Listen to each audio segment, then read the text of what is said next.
العبد الذي كسب الذنوب وصدته الأماني أن يتوب. Jihad es una palabra árabe que significa luchar o esforzarse al máximo. Cuando escuchamos comentarios sobre el Islam, hay dos términos recurrentes: la guerra santa y el Jihad. Los orígenes de Guerra Santa no provienen del Islam, sino de las cruzadas, para recobrar el control de Jerusalén en el siglo XI, en contra de los infieles.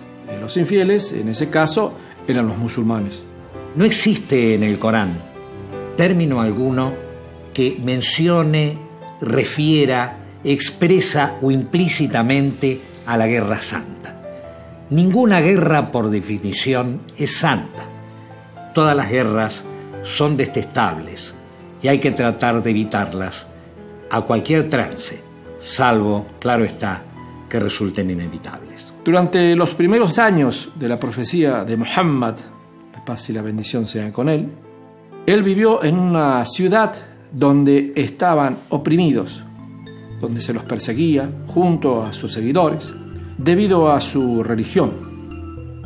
Hasta que finalmente emigra de la ciudad de la Meca a la ciudad de Yatrib o Medina, situada a 320 kilómetros de distancia. Parecía que la comunidad misma estaba en tal peligro de ser destruida si no hubiese habido una resolución de los propios musulmanes para unirse y oponerse al enemigo. Entonces el Islam mismo, por esa circunstancia, podía ser víctima. Fue en ese contexto que el Corán le permitió a Muhammad, paz y bendición sean con él, y a sus seguidores que se defendieran contra los ataques. Debemos recalcar que esto hay que interpretarlo en cada contexto particular, porque la yihad no es una constante en la interactuación entre musulmanes y no musulmanes. La guerra se da bajo circunstancias excepcionales, en determinados casos y muy esporádicamente. El Corán proclama un concepto muy detallado de guerra justa. El Corán nos dice que solo puedes luchar en ciertas ocasiones.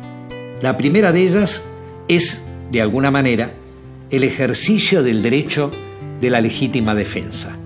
Cuando alguien es atacado, puede repeler ese ataque. La segunda es cuando alguien es expulsado de su tierra. Tiene todo el derecho, por supuesto, a defenderse, a defender su tierra y sus propiedades y sus bienes. Es muy interesante ver que durante los primeros años de su prédica, el profeta Muhammad, que la paz y las bendiciones sean con él, vivió bajo una persecución feroz y constante. Pero los musulmanes no pelearon. El Corán les ordenó que no pelearan, que no ofrezcan resistencia violenta a sus opresores.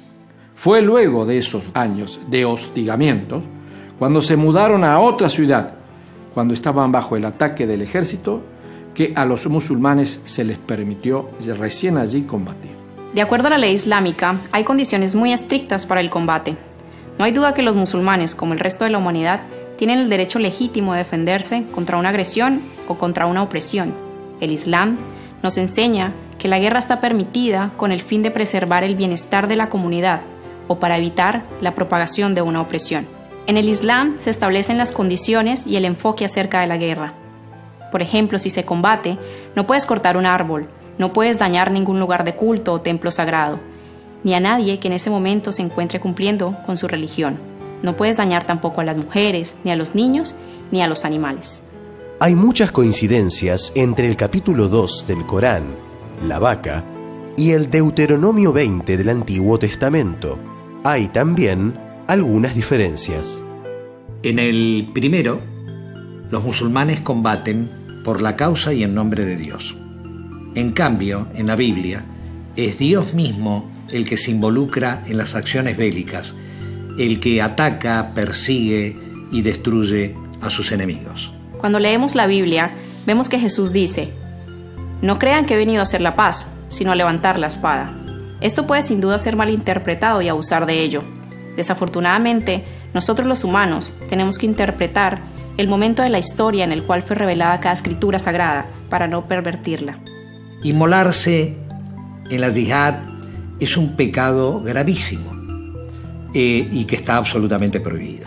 La realidad es que tanto el Corán como los demás libros y escrituras sagradas son reticentes o renuentes a justificar cualquier clase de acción armada, cualquier tipo de guerra. Si estás combatiendo a quien te ha oprimido y ellos se rinden y buscan la paz, entonces tú también debes buscar la paz. El Corán nos dice, incluso si crees que es una artimaña y crees que realmente ellos no quieren buscar la paz o por cualquier otro motivo que sea, incluso en ese caso debes depositar tu confianza en Dios y hacer la paz. Hay un versículo del Sagrado Corán que dice: quien salva una vida es como si salvara a toda la humanidad, y quien quita una vida es como si privara de la vida a toda la humanidad.